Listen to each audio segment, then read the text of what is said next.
Hi there, welcome to AppyChip's YouTube channel. I am Amberjan and today we will learn how to install this app on Mac using Homebrew, which is also popularly known as simply Brew. But before we get started, let me answer some frequently asked questions first. To start with, what does a package manager like Homebrew does? Well, a package manager lets you install, uninstall or repair apps on your Mac.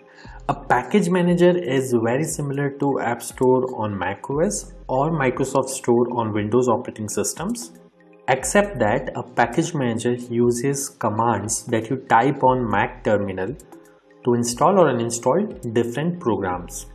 Some of the popular package managers for Mac include Homebrew, Nix, and Macports.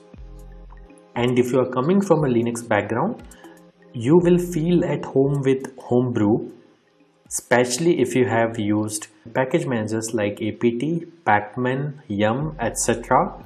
on Linux based operating systems. Next up, is it safe to install the Mac apps via Homebrew? Short answer, yes. In fact, Homebrew is the most popular and thus most widely used package manager on macOS. Moreover, Homebrew is a non-profit member of Software Freedom Conservancy Foundation, also known as SFC Foundation.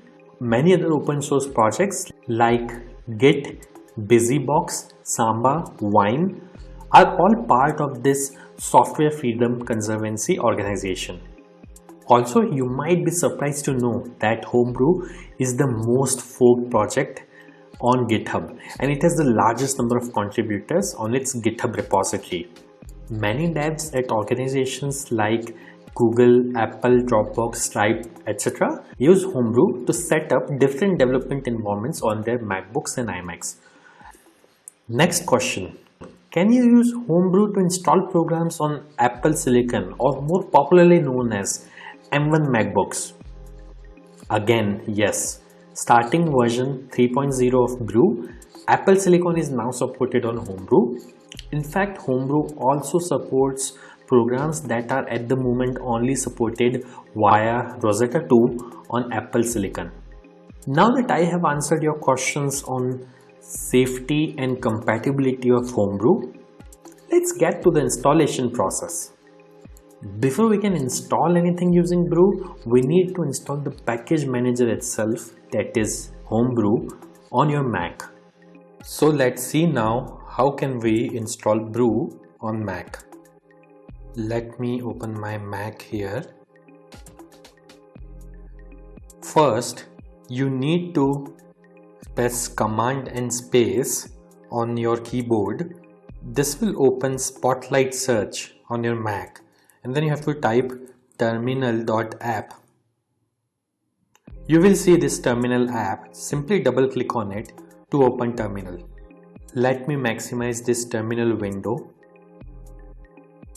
Now we need to copy paste the command to install Homebrew from the Brew website.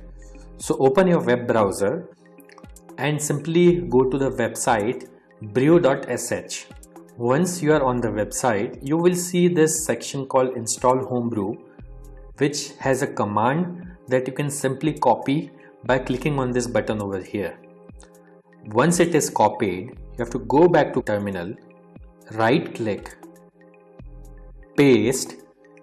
Now that the command is copy paste over onto this terminal, press enter. This will start Brew installation. Now it is prompting me to enter my user's password on Mac. I am going to type the password now, but it won't be visible on your terminal. Once you have entered the password, simply press enter, and if the password is correct, the script will continue. Now it is saying press return to continue the installation. I'll press enter here, and this will start the installation of Homebrew on my Mac. Let's wait for this to finish. As this message here says, installation successful. So that's it. Brew is successfully installed on your Mac now. Now before we proceed, I would like to highlight that Brew collects anonymous usage data via Google Analytics. As you can see on this page, if you want to opt out, you can simply run this command brew analytics off and press enter, which simply disables the anonymous usage data collection on your Mac. Now let's update the package database locally by pulling the metadata of the latest packages on a local map from the central brew repository. This should typically take less than a minute to complete depending on your internet connection speed. To do so, simply type the command brew update and press enter. As you can see, my local brew database is already up to date because I just installed brew on my system. Now to install the app, let's run the brew install command. Mind you, if during installation, if you're prompted to enter a password, enter your Mac user's password to continue.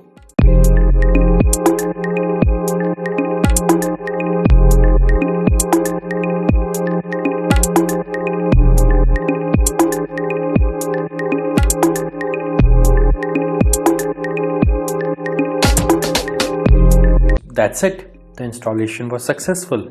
If this video was useful, don't forget to hit the like button. And if you faced any problems during the installation in this video, please leave a comment below and somebody from AppyChip team will reply back to you. If in future any app installed using brew stops working, then you can simply reinstall it using the command brew space reinstall space the name of the program. For example, I'll try to reinstall this program called Hello, which is already installed on my system. As you can see, it is downloading the program and it says reinstalling Hello, and now Hello is successfully installed. And if you want to uninstall any app installed using brew, simply run brew space uninstall space the name of the program. In this case, I will try to uninstall the program Hello, which is already installed on my system. As you can see, within a few seconds, it says the program is successfully uninstalled. Also, over time, brew might end up consuming disk space on your Mac as it keeps installers of the programs that you had installed on your hard disk in a cache directory. So you can use the brew space cleanup command once every 6 to 12 months to free up some space on your Mac. This command removes app installers and older versions of the packages only. It would not uninstall any of the apps that you have installed. As you can see, brew cleanup was successfully run on my system. So do subscribe to our channel as we have tutorials for installation of over 9,000 programs on Mac, which will come handy. If you need to install other apps on Mac in future, chances are that we have got it covered already.